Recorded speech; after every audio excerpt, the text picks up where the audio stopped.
असा शिवरायांचा पोवाडा घेऊन येत आहेत माझ्या मैत्रिणी. महाराजांची शिवाजी महाराजांची कीर्ती बेफाम होती.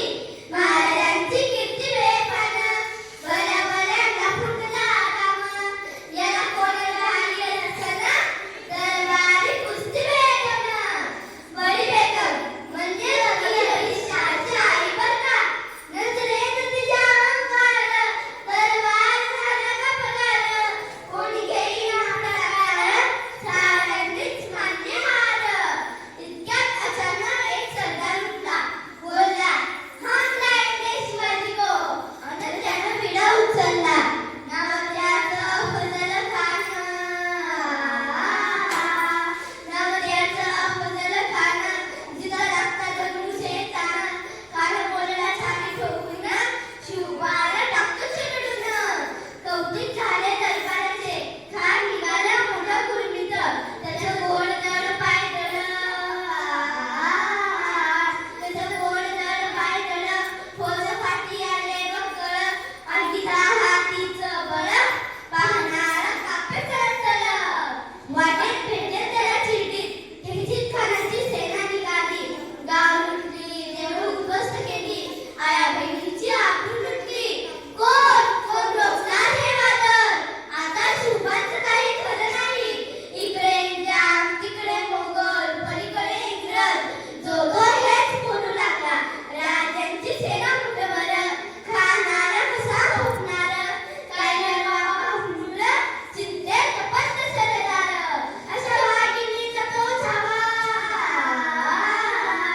अशा वाघिणीचा तो छावा गनिमीला कसा ठेचावा डोक्यात गनिमी कावा भेटीचा धाडा सांगावा.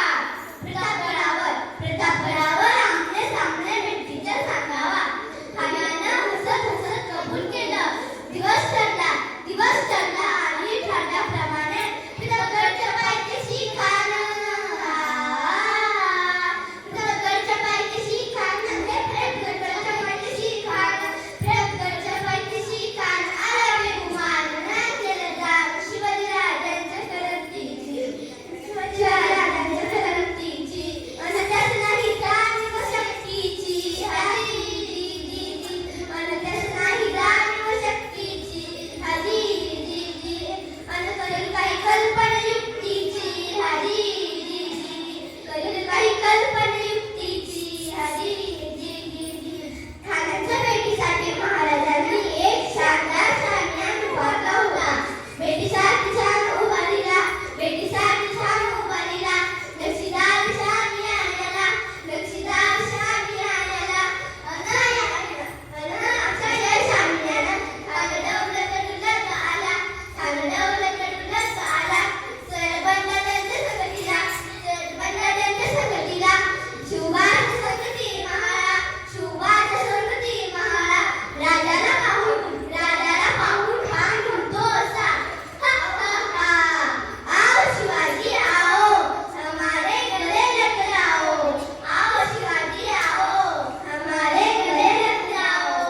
खान हमारी तो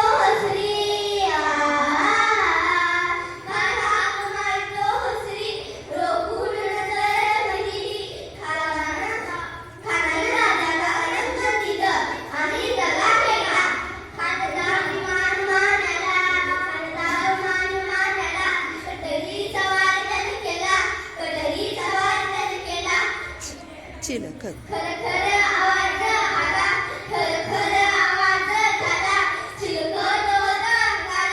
चिलखत होता अंगाला. खानाचा वाट पुकारला. खान गडबडला. इतक्यात अचानक महाराजाने पोटात बिचवा ढकलला. वाघ